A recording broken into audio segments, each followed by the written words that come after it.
obrigado a vocês que chegaram no horário para assistir nossa aula, abrindo o congresso. Então, vamos falar sobre a investigação do casal infértil.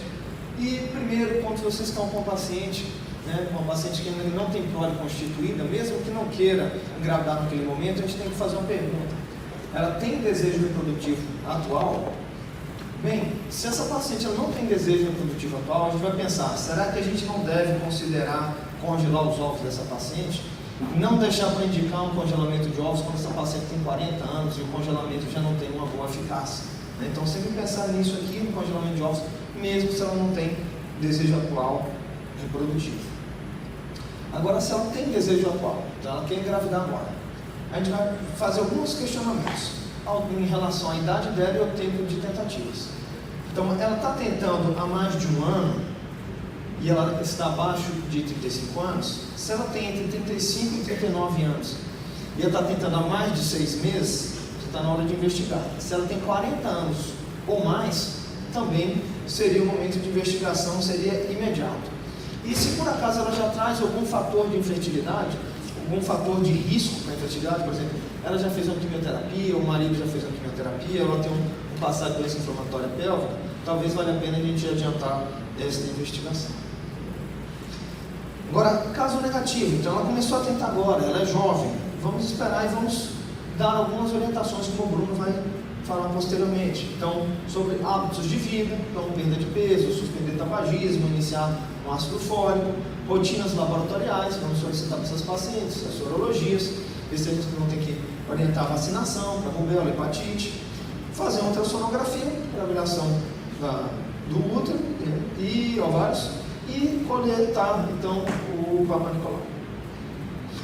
Bom, nessas situações, então, vamos rever aqui, de acordo com a idade da paciente, nós vamos iniciar a investigação. Mulheres abaixo de 35 anos vamos aguardar um ano, mulheres acima de 35 anos, 6 meses, 40 anos ou mais imediatamente, ou em casos especiais também pode ser que a gente adiante um pouquinho, no caso, por exemplo, de ansiedade no casal. Por que a gente não espera tanto com pacientes com idade mais avançada? Bem, sabemos que a taxa de concepção ela vai caindo com a idade. Então aqui, sabemos que o pico da vida reprodutiva dessas mulheres são em torno de 20, 25 anos, essa é a taxa de concepção mensal. E vai caindo progressivamente, você vê que com 40 anos a chance dessa mulher engravidar no mês de tentativa é apenas de 6%, muito baixa. Então a gente não perde tempo porque também, quando a gente vai indicar um procedimento como a fertilização in vitro, as taxas de sucesso vão caindo progressivamente. Ela é mais ou menos, temos um platô aqui em torno de 30%, taxa de gestação, aqui a taxa de nascido vivo. Você vê que ela vai caindo muito lentamente até 34, 35 anos, quando essa taxa de gravidez ela vai caindo cada vez mais rápido e depois dos 40 ela realmente despenca. Até que chega um momento em que essa paciente não vai conseguir engravidar mais com os próprios ovos. E precisaria então de um tratamento com ovos doados. Então eu coloquei aqui de propósito na nossa propedêutica do casal infértil solicitar a avaliação do fator masculino, porque ele é o mais negligenciado. E é o mais simples exame de fazer, que é o espermograma. Então um homem com um espermograma normal está investigado, ele não precisa realizar mais nenhum outro exame. Então normal, ótimo. Se ele estiver alterado, então a gente tem a opção de ou avançar um pouquinho na investigação ou já encaminhar esse casal para um andrologista. Então, para quem não está acostumado a investigar um homem, eu acho que a melhor coisa já seria indicar ele para um andrologista. Então, quando você estiver analisando o espermograma, é interessante a gente ter aqui por base os últimos critérios para avaliação do espermograma, porque um espermograma feito na clínica de reprodução, num laboratório já mais, um grande laboratório renomado, seria mais difícil de encontrar um exame com a qualidade inferior. Então, quando a gente já tem por ideia, quando vocês têm um exame com valores de referências antigos, ou até que a gente nem consegue identificar onde estão esses valores de referência, duvidem e solicitem um novo espermograma. Frente a um espermograma alterado, a gente não pode dizer que esse homem é infértil, porque existe uma variação na concentração dos espermatozoides de acordo com as semanas em que a gente pode repetir esse exame. Então, para dizer que um homem tem uma alteração seminal importante, a gente precisaria de pelo menos 2 espermogramas com alteração, com intervalo de 6 a 8 semanas. Bem, se a gente se arrisca um pouquinho mais a investigar este marido, então a gente pode fazer uma avaliação endócrina, né, FSH, LH, testosterona, TSH e prolactina dele. Nessas situações, quando a concentração está abaixo de 10 milhões, você a gente observa alguma disfunção sexual. Se essa concentração de espermatozoides está muito baixa, abaixo de 5 milhões, poderíamos solicitar então o cariótipo e uma pesquisa para microdeleção do cromossomo Y. No caso de agenesia deferente, a pesquisa para fibrose cística. Se há suspeita de ejaculação retrógrada, em geral é quando o volume do ejaculado está abaixo de 1 ml. E um teste hoje que está, existem várias publicações a respeito sobre o teste de fragmentação de DNA espermático, é um exame que é feito em geral só em clínicas de reprodução, é um exame controverso que é mais solicitado realmente pelos especialistas em casos muitas vezes de infertilidade sem causa aparente, em casos de falta de implantação embrionária ou às vezes em casos de abortamento espontâneo recorrente. Bem, vamos fazer uma avaliação então da função ovariana. Bom, vamos perguntar para o paciente se ela ovula. Como é que a gente pergunta se a paciente, como é que a gente sabe se ela ovula ou se ela não ovula? Através da história clínica. Então, se ela tem ciclos regulares, com intervalos menores do que 35 anos, a gente sabe que mais de 90% dos casos ela tem uma ovulação. Uma ultrassonografia realizada no período, na primeira fase do ciclo, em que a gente já consegue ver um folículo dominante, ou na segunda fase do ciclo, vendo que existe um copulo, é outro sinal que essa mulher está ovulando. E hoje já deixamos de solicitar, não faz parte da propedêutica do casal infértil, solicitar uma progesterona para essa paciente, para saber se ela está ovulando ou não, basta a história clínica dessa paciente. E o que importa bastante para a gente é a avaliação da reserva ovariana, que é basicamente realizado por hormônio antimileriano e a contagem dos folículos antrais. Hoje a gente deixa muito de lado, tem deixado o FSH e o estradiol. Então, apesar de ser um exame simples, em que o convênio cobra, ele tem, quando alterado, né, quando acima de 10 FSH, ele tem importância, mostrando que tem uma baixa reserva, mas esse FSH normal, um FSH de 8, não quer dizer que é uma tão boa reserva ovariana.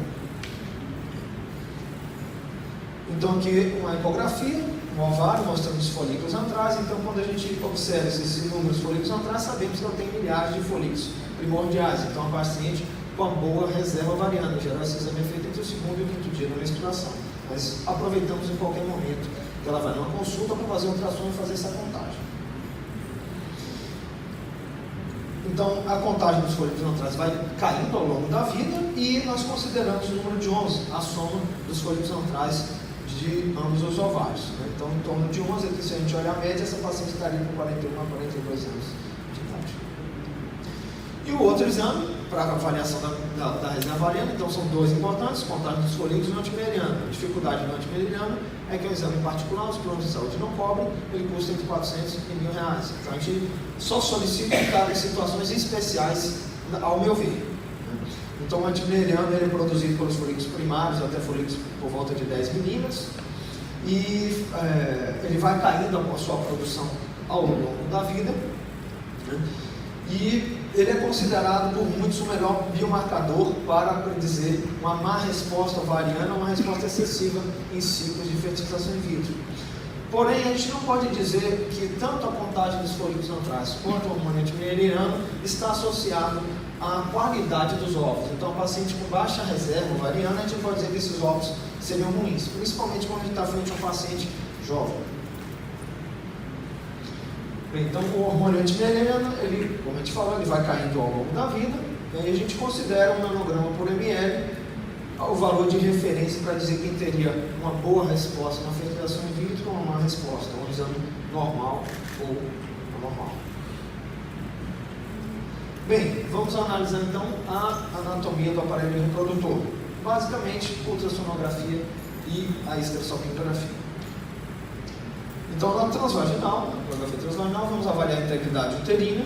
Então, podemos ver sinecas, miomas, pólipos, nessas situações indicando uma videoesteroscopia. Então, a esteroscopia ele não é um exame que é feito mais de rotina para avaliação de um casal infértil, né, da mulher infértil.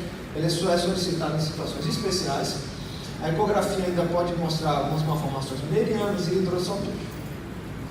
Para avaliação da trompa, então pedimos a esterossalpingografia. Hoje não tem mais, realmente não tem mais sentido fazer uma laparoscopia para avaliação de permeabilidade tubária. Então a laparoscopia é deixada em situações especiais, quando na histerosalpingografia foi identificado, por exemplo, uma hidrossalpinge, muitas vezes quando a gente vai fazer uma maquiadura antes da fertilização in vitro, ou para aquelas pacientes em que a histerosalpingografia mostrou uma obstrução tubária e a gente quer confirmar essa obstrução, e muitas vezes nessa situação em que as pacientes não aceitam uma fertilização in vitro.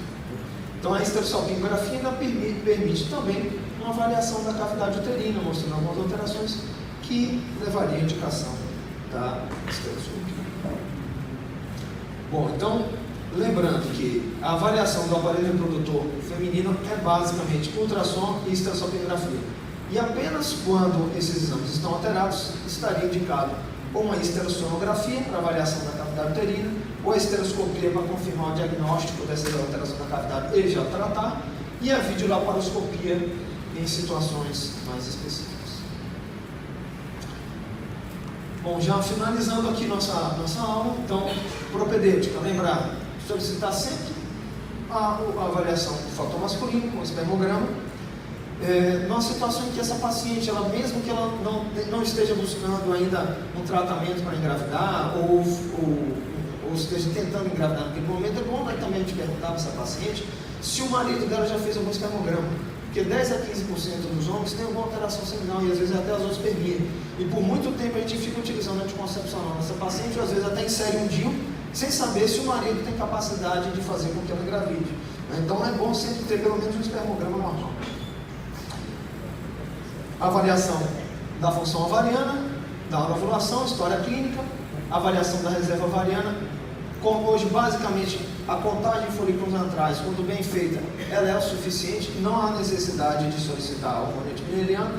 Com a contagem bem feita, não tem menor necessidade também de fazer um FSH e um estradiol. Avaliação do aparelho reprodutor, basta uma ecografia e um esterossalpingo. Quando os dois normais, não precisamos solicitar mais nenhum exame. Quando alterado, então, aí sim a gente solicitaria uma avaliação complementar com a esterossom, uma avaliação com a esteroscopia ou uma videolaparoscopia. Muito obrigado. Ainda fiquei com 2 minutos de tempo.